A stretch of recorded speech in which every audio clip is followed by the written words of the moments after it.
write your names on the right-hand side or the left-hand side in your case, just so I know who is on board already. I can see Jonas, Edvinas,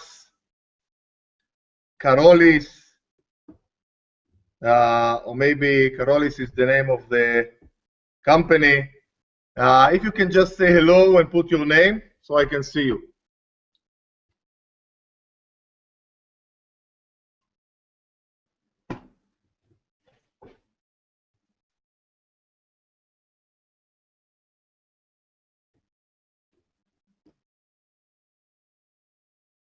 We'll wait a couple of more minutes until everybody is joining us, so we can start with our second session.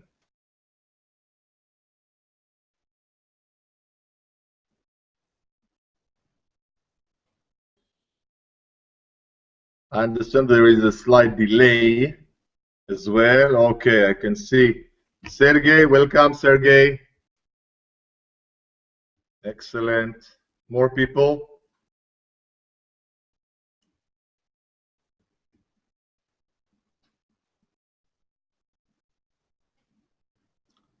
Okay, welcome. If you just joined, if I can ask you just to put your name where the the place for questions.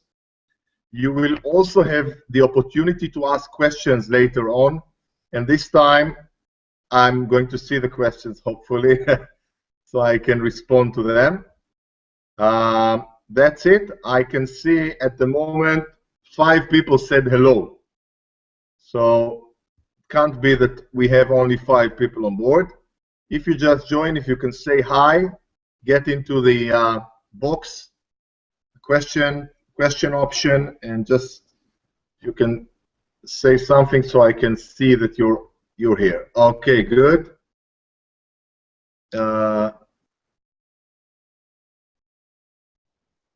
Okay, Tolki.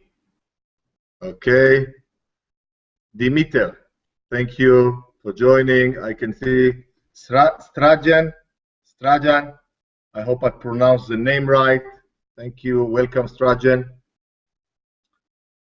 From Face Kept.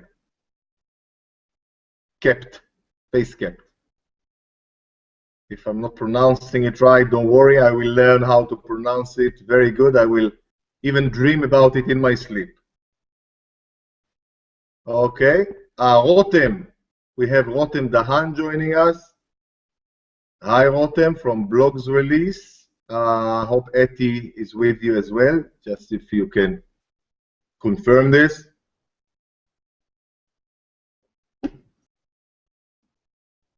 Okay, Alexandra, welcome. Welcome. Okay, Rashto, our program coordinator, is in the background. He's the guy who makes everything, in place. I'm just coming here and making a lot of noise, but he's doing the hard work in the background. So Rashto is a good opportunity to thank you for all the work you've put in to make this program ready and up and running. Rashto, can you confirm how many people are on board at the moment?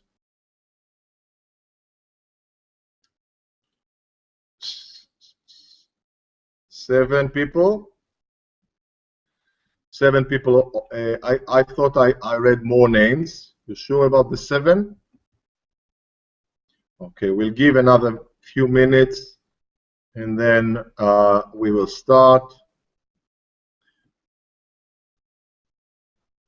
Meanwhile, I want to just remind us of the content. And as you remember, we on Monday we've started an acceleration program that our aim is very simple, is to work with you and to take you as fast as possible, as far as possible with your venture. Okay? So the aim is very simple, to see what are your targets and to take you forward as much as possible in all areas that are of interest and are your objectives. Okay? We are going to use a very powerful methodologies. We didn't invent, most of them we didn't invent. They are there and existing in the last few years and very powerfully working in other accelerators.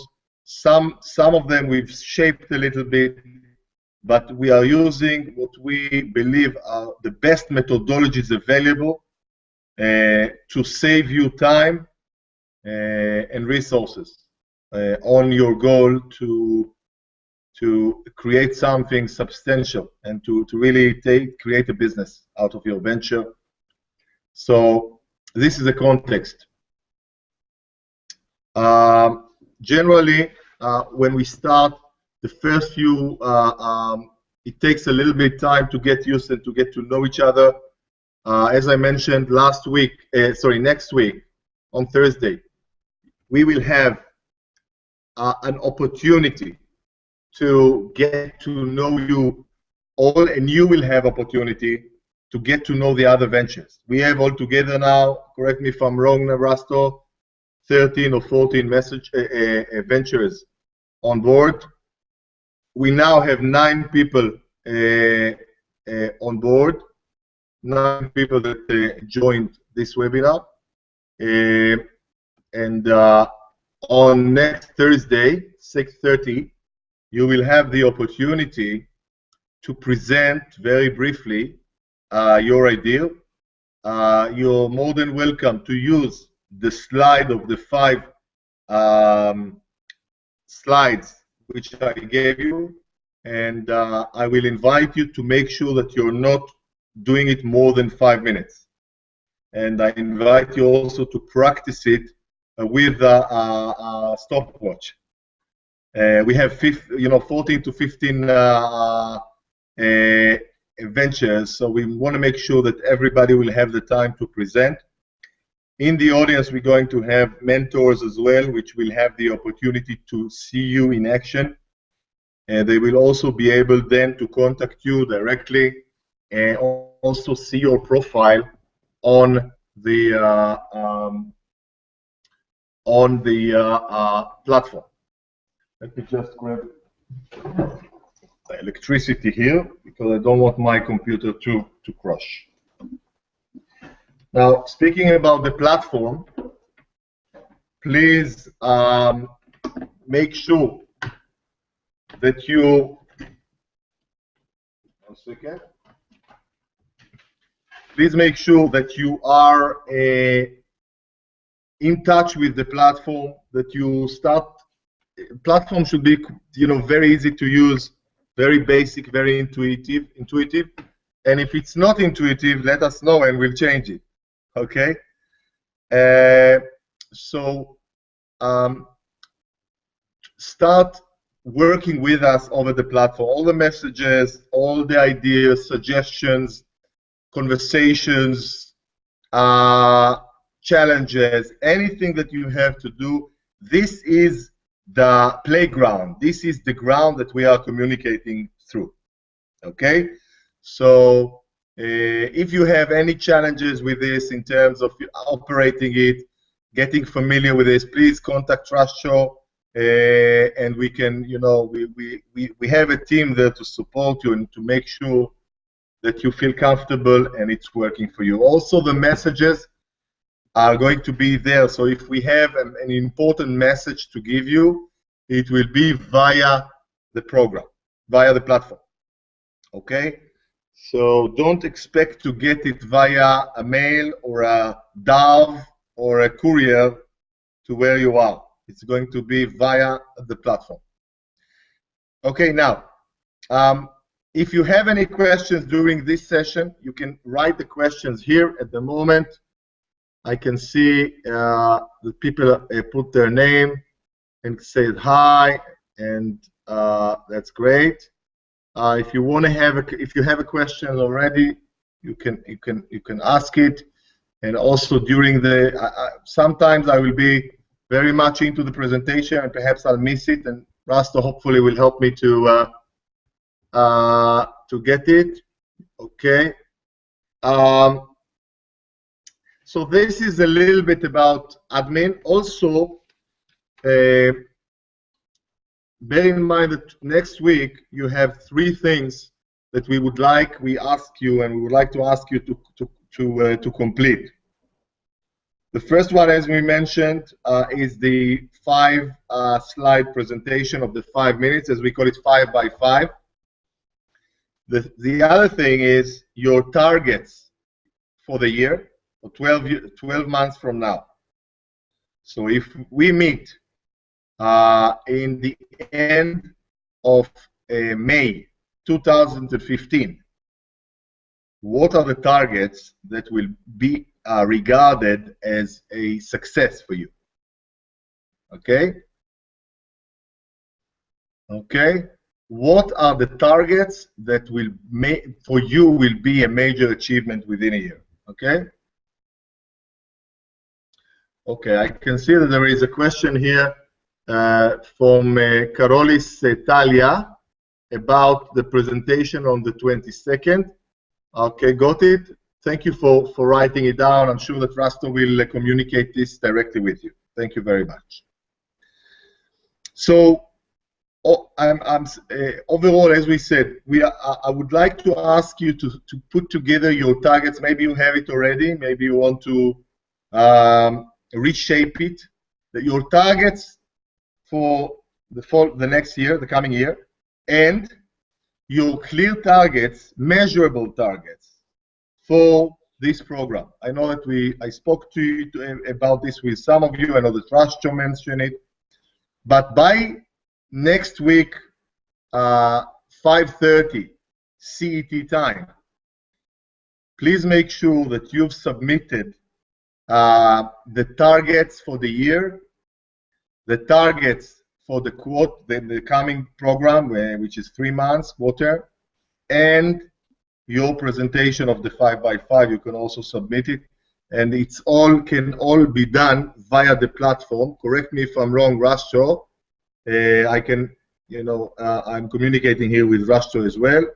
I think that you can submit it, yes, confirming on the platform. Okay, so this is a little bit about logistics, and again, feel comfortable to communicate this with us and to speak to us. And I can see that Eti and Danny has joined. Hi, Eti and Danny, welcome. Cool. So today we're going to have a session about something which is,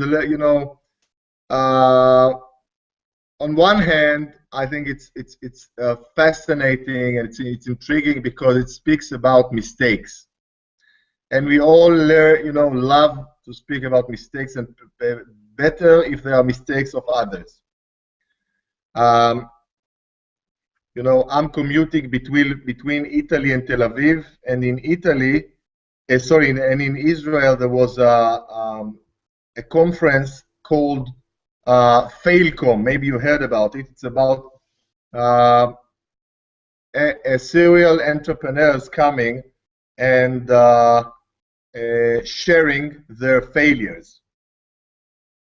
By the way, one famous statement is, I failed in the first business. In the second business, I lost $1 million. In the third business is PayPal. Yeah, this is a true statement of one of the founders of PayPal. So anyway, this conference was an amazing success. Everybody paid, I think it was about €100, just to come and hear the mistakes of the other entrepreneurs, and not only the mistakes, but also what they learned from it. So, and there is another one, by the way, next week, which I'm considering to pop in as well. So we're going to touch today of common mistakes of entrepreneurs, and I will put the document the presentation so you can see it in front of you. 1 second.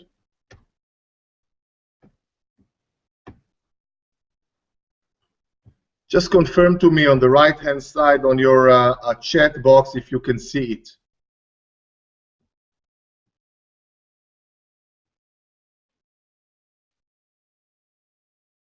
Can you see it? Can you see the presentation? I need to go back now to the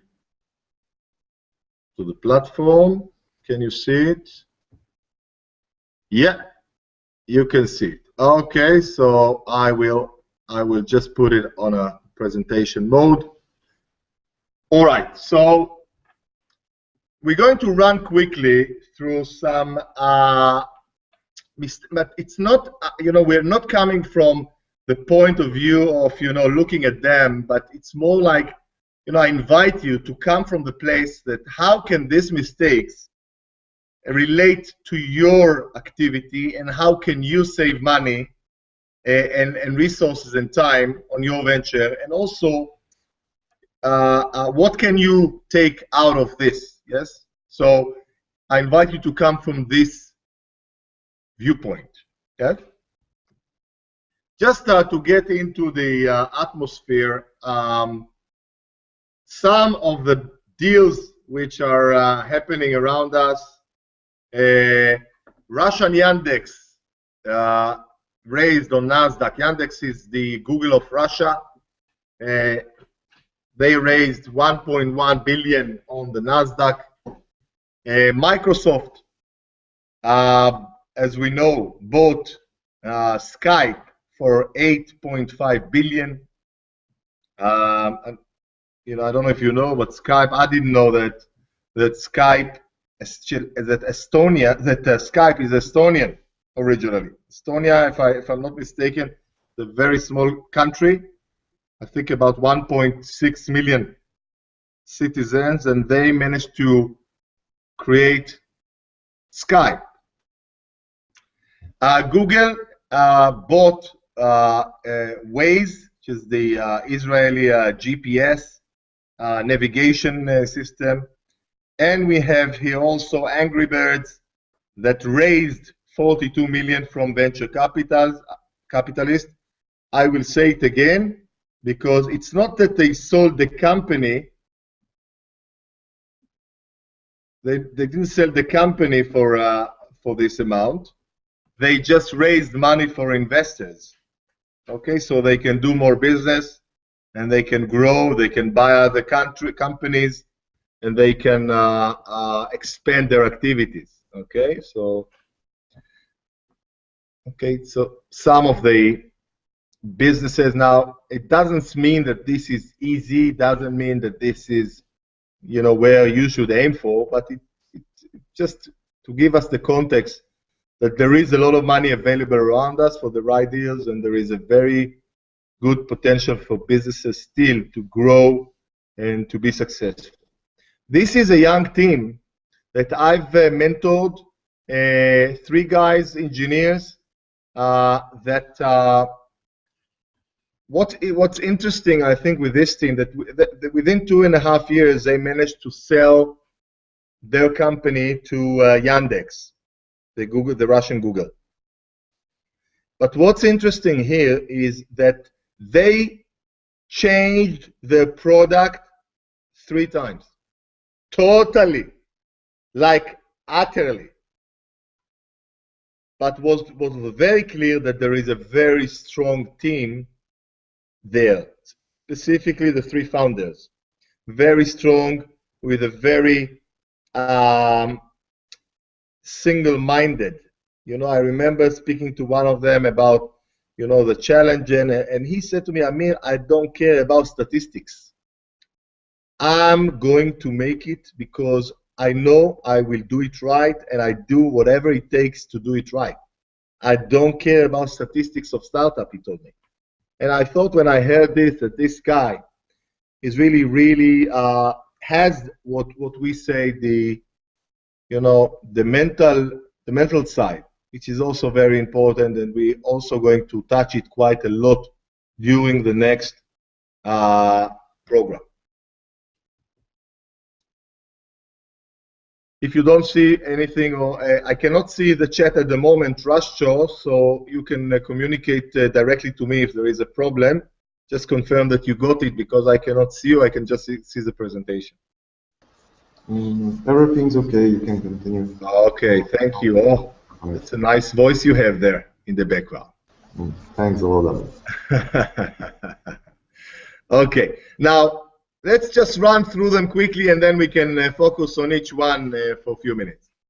The top 10 mistakes of early stage ventures, which are the early ventures, I mean. Business validation, meaning not doing you know what, we'll get into it in a minute. I'm just reading them fast. Business validation, mental development or lack of mental development, confidentiality syndrome, team or teamless, partners, and I will explain this, attitude before skill, staying local, okay, advisory board, and I will explain what I mean by not having an advisory board, the challenge of getting the first deal or not getting the first deal, the big strategic deal. Number 9, falling in love with the product. And number 10, lack of funding skills. Okay? So let's start. I'm going through them very quickly. If you have some questions, I cannot see it at the moment, but please write it down. And if we'll have time, we'll get back to it. Business validation is a crucial thing, because basically is to make sure that your business has really the business potential that you hope it has. It's really to doing the basic analysis or the basic exploration and testing. Sometimes it's very easy. It's just to speak to 30 clients. So it's really to test and see whether you really have a business here. That's on one hand. And also, you want to test that what you think is the product and the need in the market is really the need. Because sometimes, if you speak to your clients, they will tell you that they're expecting a totally different a product. Like what happened to the young team that I mentioned earlier that changed their product. So, and also it's about the business model and what is the real business model or the best business model to make money here, because there are different business models usually there are few business models to any venture. Are you going to lease it? You're going to rent it? You're going to give it free of charge? You're going to charge later? What's the best business model for your business? Is the subscription fee? Are you going to charge one-off? Different business models. Sometimes business model can make all the difference. And the last bit is, who are your early adopters? I mean, who are the crazy people that will be the first people to line up and use your product? Are you 100% sure that you know who are your early adopters? Looking at comparing to iPhone, because it's easier to understand and everybody gets it. Who are the people that will wait in line for 18 hours in a freezing cold to get the first iPhone 6?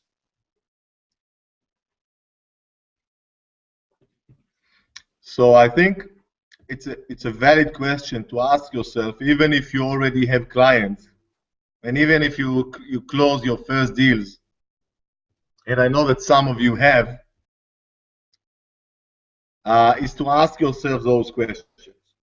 Okay, so this is business validation. We're moving on to mental development or lack of mental development, and I will invite you to consider that the journey that you decided to take is a marathon. Yeah, if I don't think there are, but if you think that this is something that you're, a walk in the park, going to go sell few products, make an exit, you're wasting your time and perhaps other people's time and money as well. Going through this ordeal, and I know this because I'm doing this in the last 20 years, and I'm still setting up new startups. This is a marathon, and by the way, I'm getting tired of it because in my age, probably maybe I should focus on what I'm doing here. But this is really a marathon, and to be successful in this marathon, like in any marathon, in any other marathon, there has to be a mental side to it. Because there are going to be breakdowns, there are going to be breaking points, going to be outakes, losses, crises. This is part of the game. And people ask me whether, can you prepare for this? And I think that the answer is yes.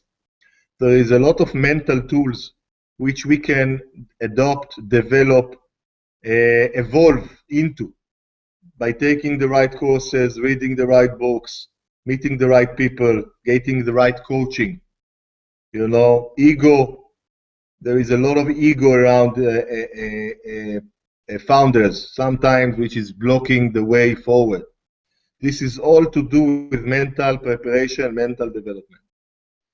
So it's not that, it's not something which is straightforward, but I thought it's important to mention it because if you have decided to start this marathon, I invite you to also look on developing the mental side, and you can, you can see it as a very big advantage because within 3, 5, 10 years time, even if the startup will not become the next Facebook, you have gained your mental development.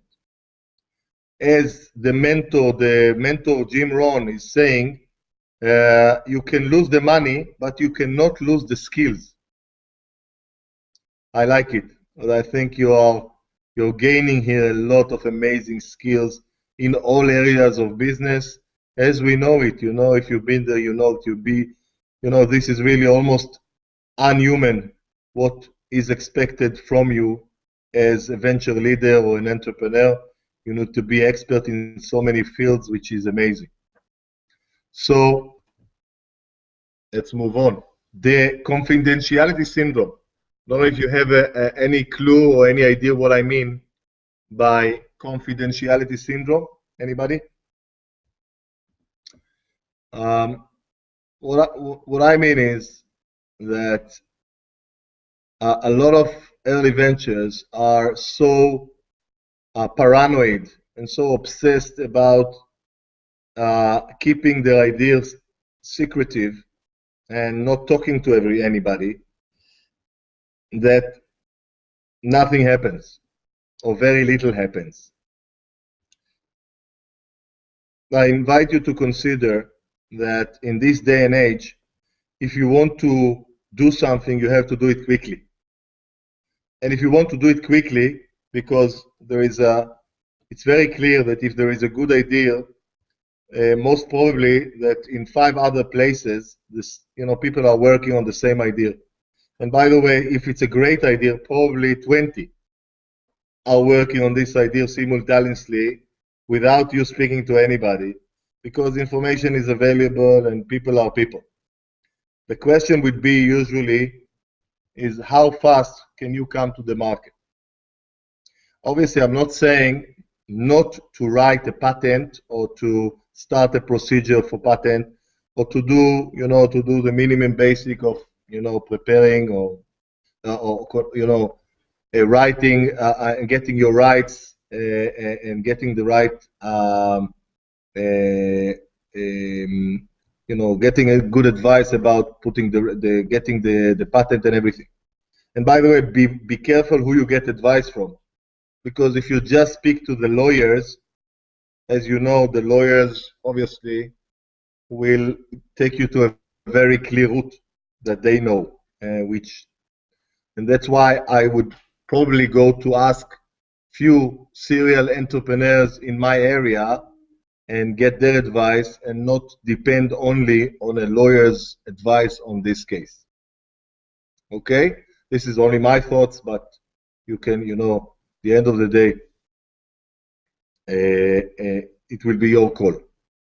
So basically, the strategy of leaving or keeping your idea very secretively in the drawer does not prove itself to be a successful strategy.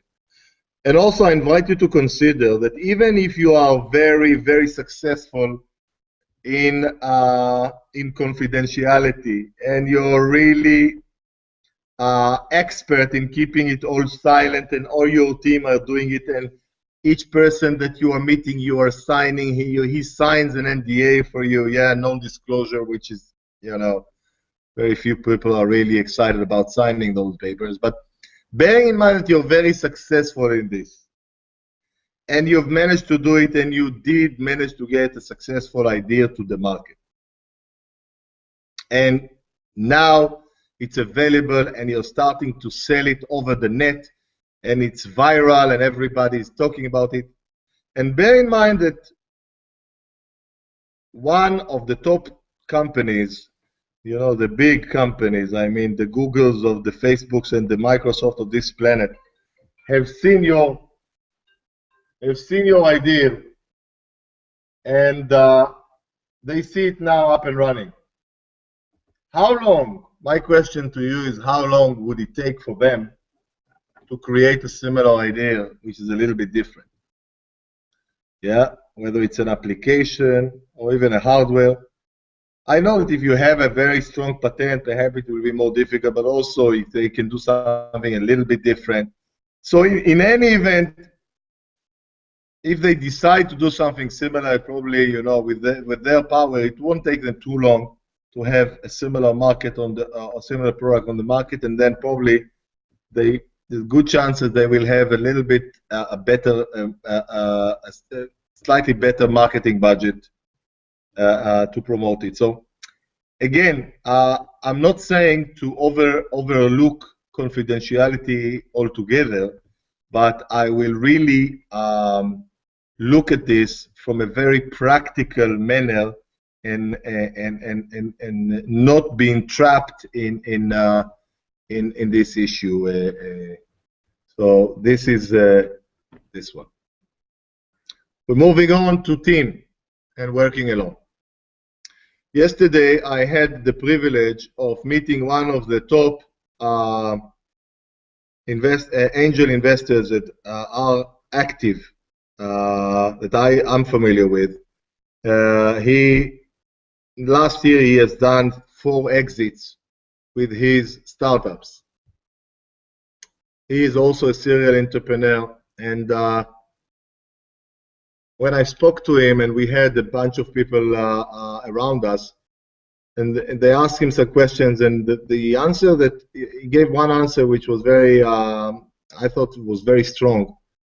He said that before you do anything, get a team. He said that he will be considering to invest in an idea, even if you don't have a prototype, providing that you have a strong team.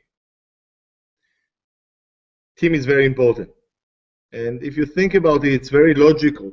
Because if I work alone, I have like 16 hours a day. I have my contacts, my relationships, my skills, my energy. But that's it. It's very limited. Now, bear in mind that you have 5 people on your team, 4 people. Each one is coming with his or her skills, experience, network, contacts, energy. This is totally, exponential. This is much, much bigger. And especially now, and as we said, time is of an essence, to have a very strong team is very important. And some of you already have a strong team, I know. But some of you perhaps are considering the idea of getting more people on board. And I think this is a very powerful point. And I don't know if you put it as a target, but if you are considering to take people on board, make it as your target for this program, for this quarter. Okay?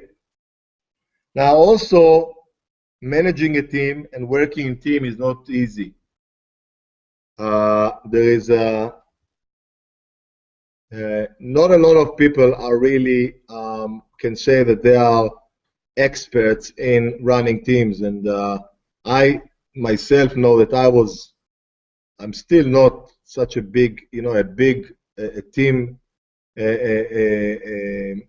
expert on teams myself. Yeah, to run the team, I have a lot to learn still. But I was really doing damage to teams. So it took me a very long time to really understand, not only to work as part of to be part of a teamwork, but also to lead team. Just to give you an idea, I've learned the fact that I cannot manage people. All I can do is I can manage their promises. I will say it again. I cannot manage people. I can manage their promises, so I can ask them questions after they are, intrigued and inspired by the vision of the plan and the vision of the company. I can ask them what are their targets, and they should say it. I'm not putting the targets for them. And then I will ask them the second question: by when are you going to achieve it? And then all I will do is I will support them and manage their promises and see that they have all the resources they need to reach their targets. So this is just one thing I learned about teams, which for me was totally different. And I think this is something that if you are in the business of developing yourself, I invite you to look into this and become a better team worker and team leader.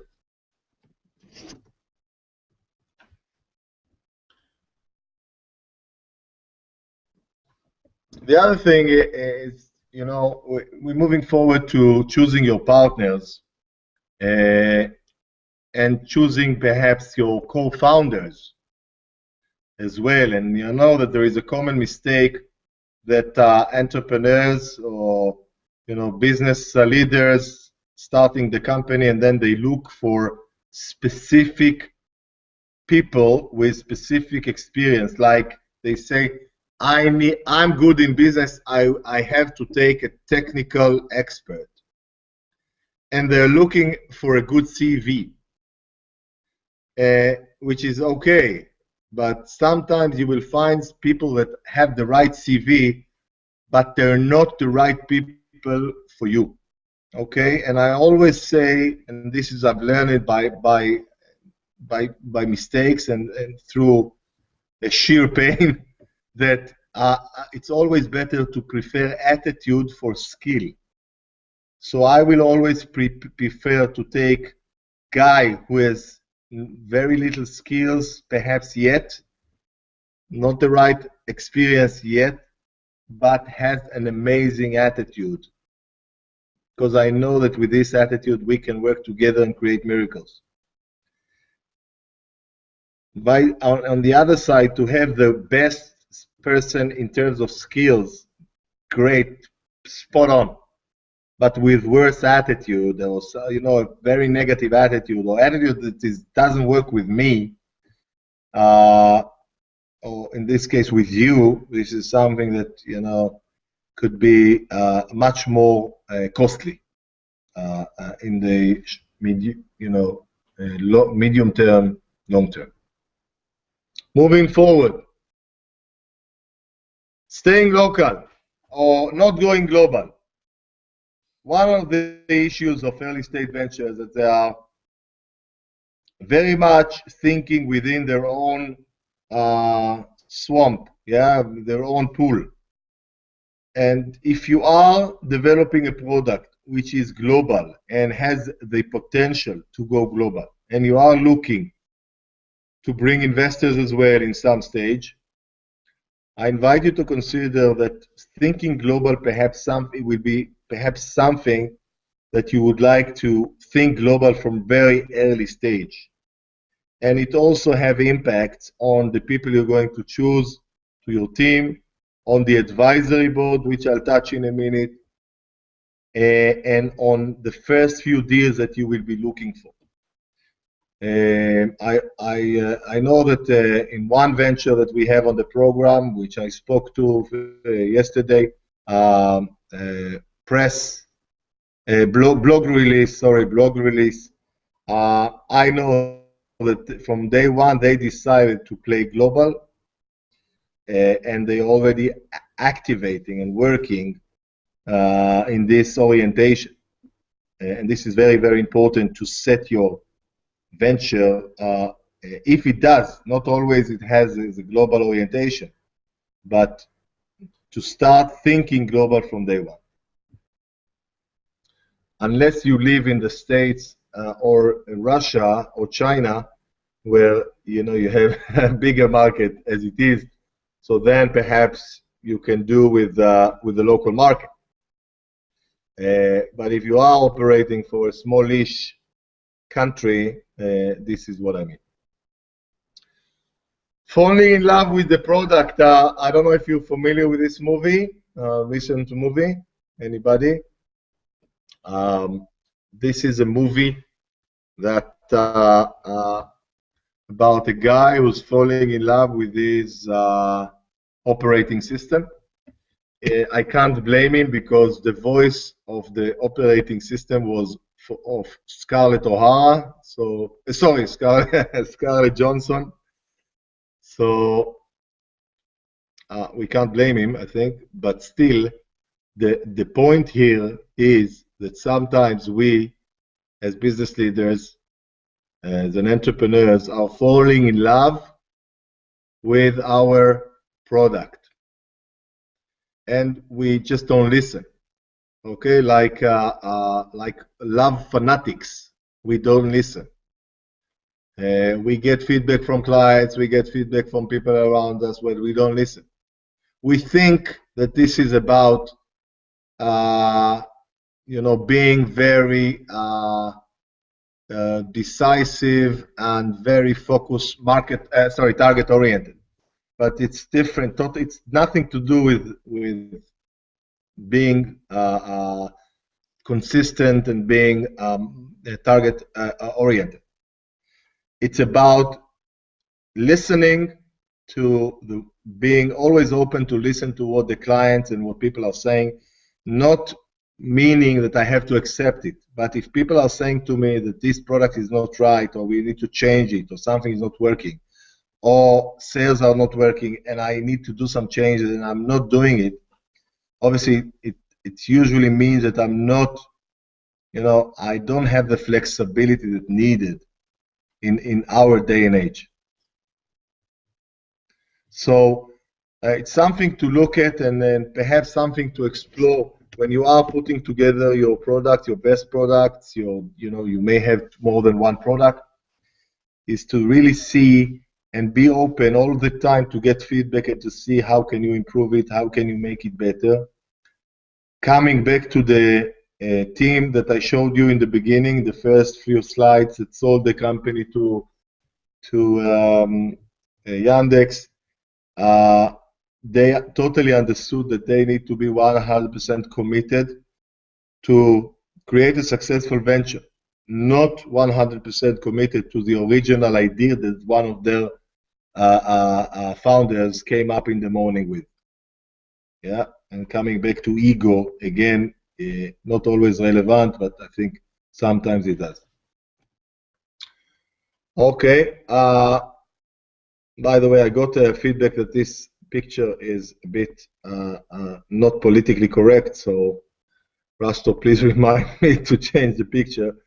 But the overall idea is advisory board. The overall idea of advisory board is to, if we spoke earlier about teams and about the ability to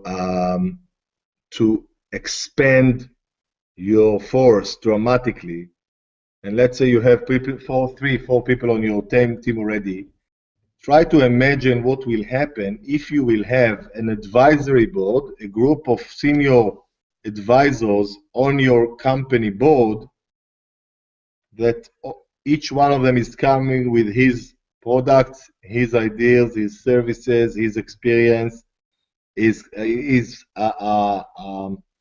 capabilities, and he can support you, maybe not, not on a full-time basis, but still open doors and so forth. When I mentor, I work with companies, the first thing that I advise them to do is to create an advisory board. It can be people from the finance world. It can be, senior professors with the right connections.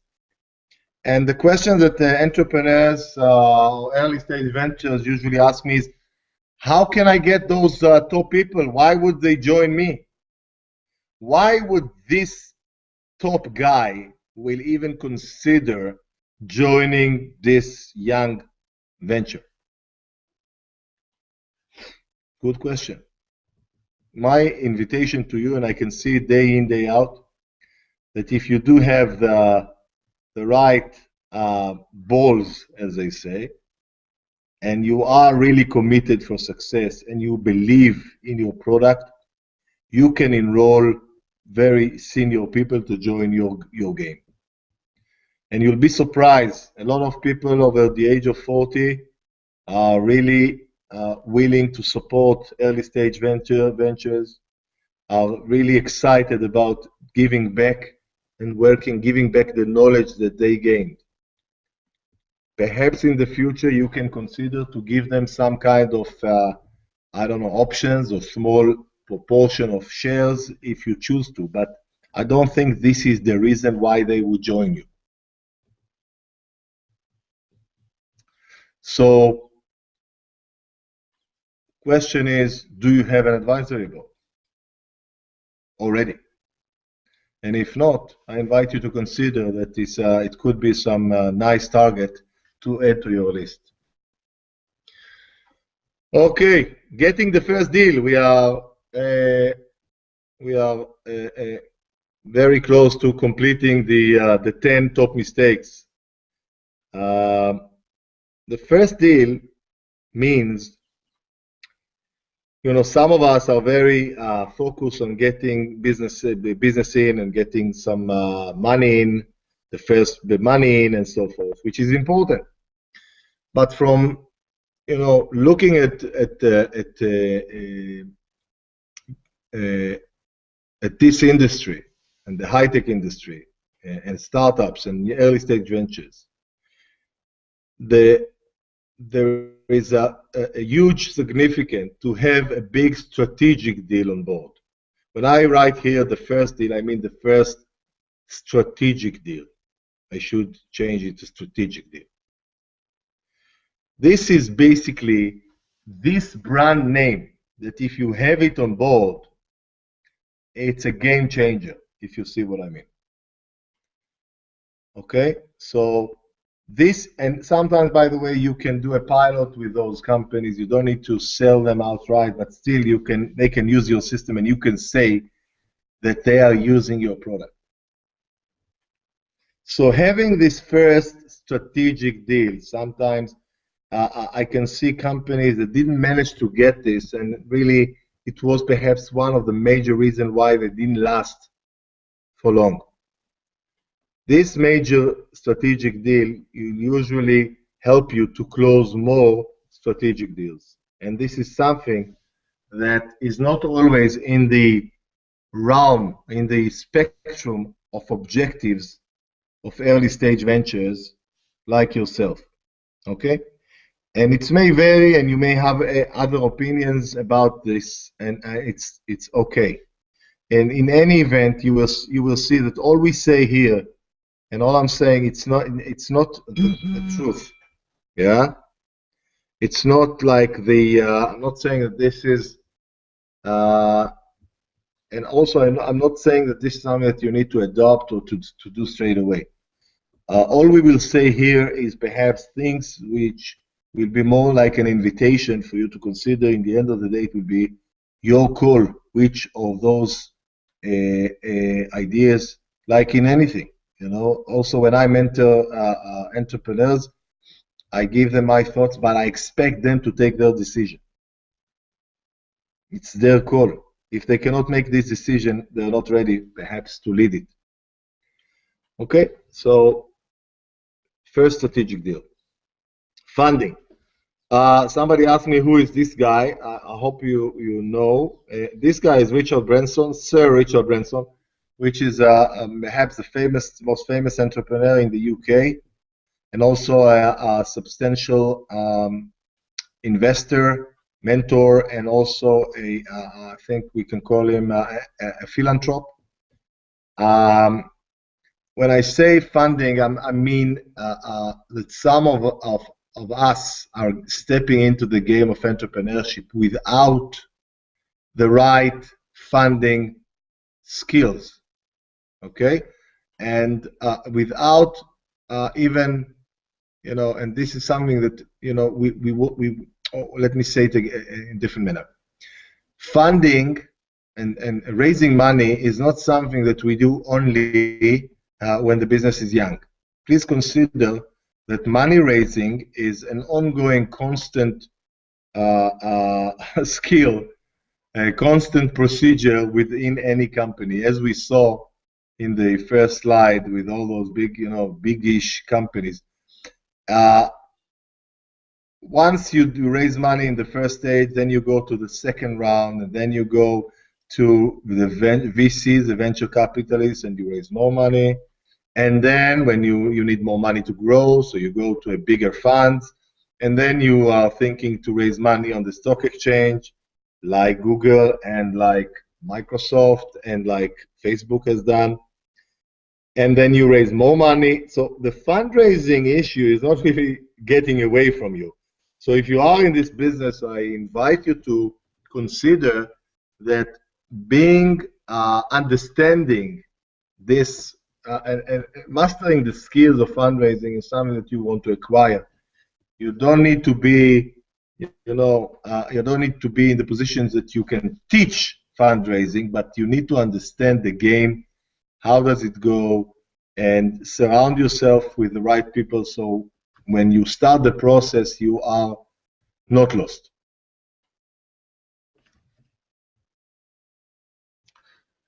So, believe it or not, we just completed the 10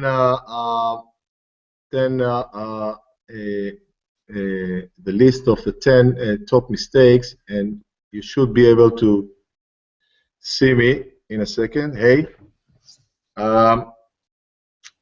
So, to conclude, again, maybe some of the stuff I've said now is already familiar with you. Some of this you already done, which is great. If you did get one or two things which are relevant to you and you can, you can implement, this is our aim and this is our pleasure and this is our commitment. We still have a couple of few minutes. If you have any questions or anything you want to say, I should be able to see it here. So please feel free to say or to say something, anything at all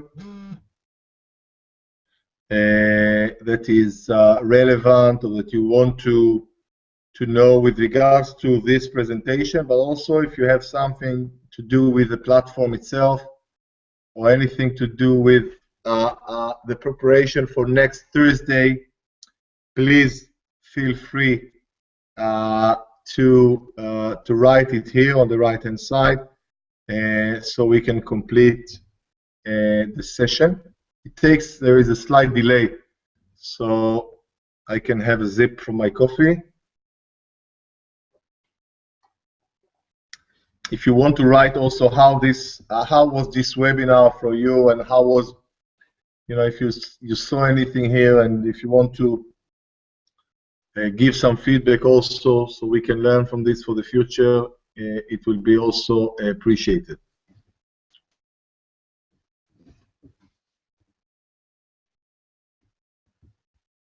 Okay. I do not see at the moment any question. Maybe it takes a little bit of time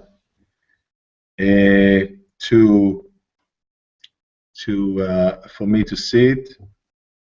So we'll give it a few more minutes. Oh, there is a question about the success stories. Who is asking this question about? It's Karolis Talia. If you can also put your name here after you write the question, it will be nice. You are asking about success stories of the EXelerator. The EXelerator, this is the second program of the EXelerator. What you can see is the testimonials and what obviously you can have access to what people said, and this is there is recorded. There was a conversation with the people with the ventures when they completed the program, and they shared some of their successes. So it's better to hear it from them, and I hope, Rasto, if it's okay with you, also to share it on the platform with the ventures here. I can tell you that we did not get any check yet from investors in the last session. I know that there are some teams which are still in process and speaking to investors, but and also I know that some teams has done a huge progress in all dimension of their business. Okay, so and I think that to hear it from them, I think will be much more credible and much more important to you because they were in your position, 3-4 months ago. Any other questions before we are completing this session? Rashto, maybe you have a question.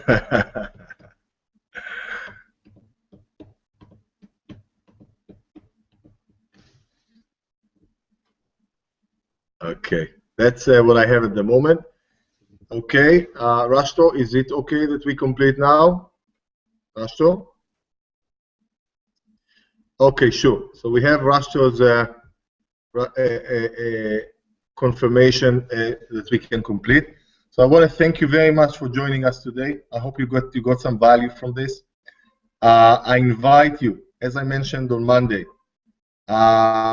to pull this program towards you. It's not going to happen if you will wait for things to happen. To pull it towards you, to be active, to ask questions, to speak to Rashto, to speak to me, to communicate with us on a regular basis, to do what is to do the program as it is designed, because it's a very powerful program. I can assure you that. You're not going to be in the same position within 3 months from now. So thank you again for joining us today, and I'm looking forward to see you, to discuss it with you, and to hear your presentations, the 5-minute presentation next Thursday. Okay, so bye-bye, everybody.